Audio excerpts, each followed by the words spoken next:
इस वीडियो में हम जानेंगे कि अपने कार्य क्षेत्र को कैसे साफ और सुरक्षित रखना है।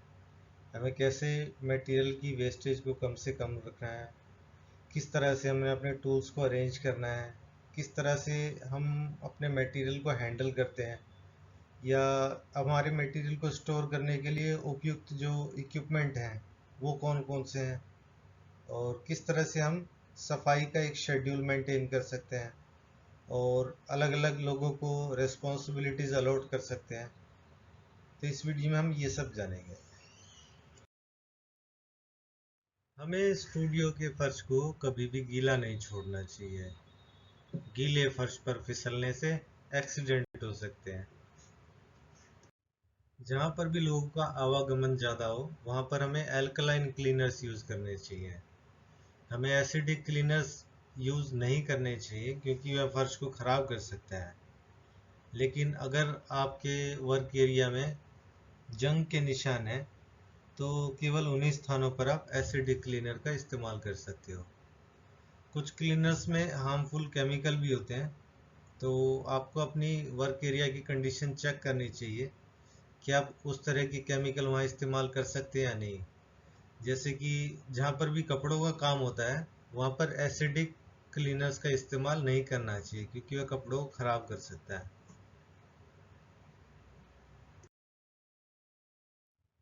वर्क एरिया का केवल चमकदार होना ही पर्याप्त नहीं होता, वहाँ पर हमें जर्म्स और जो इन्फेक्शन करने वाले बैक्टीरियाज होते हैं उनको भी किल करना चाहिए। तो इसके लिए हमें एल्कोहलिक एल्कोहलिक प्रोडक्ट का यूज़ कर सकते हैं साफ करने के लिए।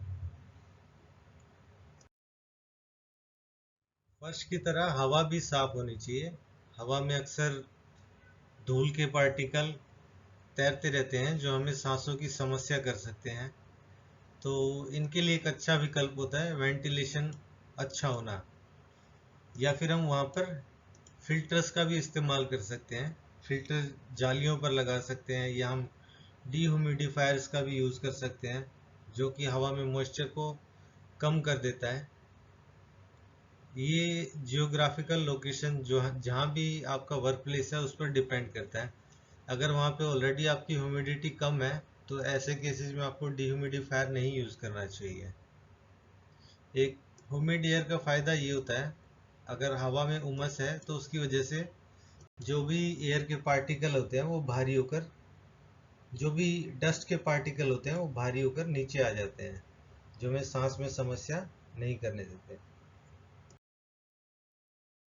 जहाँ भी हम काम करते हैं वहाँ पर पर्याप्त मात्रा में लाइट होनी चाहिए, और लाइट बल्ब अगर गंदे हो गए हैं तो उनको साफ करना चाहिए समय समय समय पर, ताकि हमारी जो विजिबिलिटी है वो ठीक रहे।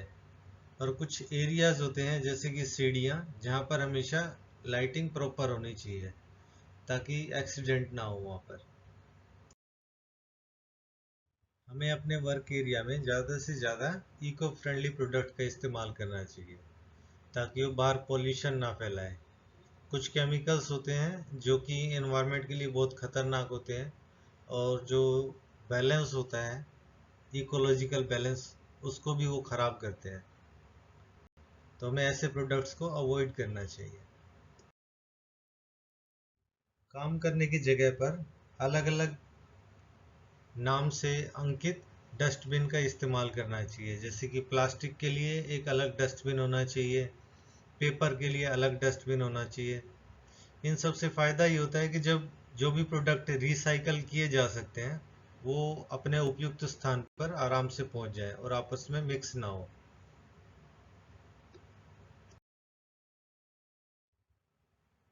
प्रॉपर वर्क एरिया मैनेजमेंट के अब कुछ फ़ायदे हैं, जैसे कि मटेरियल जो हैंडलिंग है, सामान को इधर उधर ले जाना जो होता है उसमें कम समय लगता है और कम एफर्ट लगता है अगर हम सही तरीके से मैनेज करते हैं अपने एरिया को।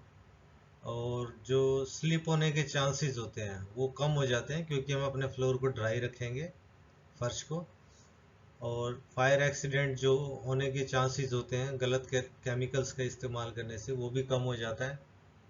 और क्योंकि हम हवा को साफ रखते हैं तो लोगों की जो सांस की परेशानियां हैं वो भी कम होती है और लोग कम बीमार पड़ते हैं। और जो क्लीनिंग और मैनेजमेंट जो होती है इक्विपमेंट की वो भी आसान हो जाती है अगर हम प्रॉपरली मैनेज करते हैं अपने वर्क एरिया को। हमारे वर्कर्स की जो हेल्थ होती है वो भी अच्छी रहती है, अच्छी हाइजीनिक कंडीशंस की वजह से। जो हमारा वर्क का टोटल स्पेस है उसका भी एक अच्छे से इस्तेमाल हो जाता है, क्योंकि अगर हम चीज़ों को सही जगह पर रखेंगे, व्यवस्थित रखेंगे, तो हमें काम करने के लिए ज़्यादा एरिया मिलेगा और इससे जो हमारी प्रॉपर्टी है उसका डैमेज भी कम होता है।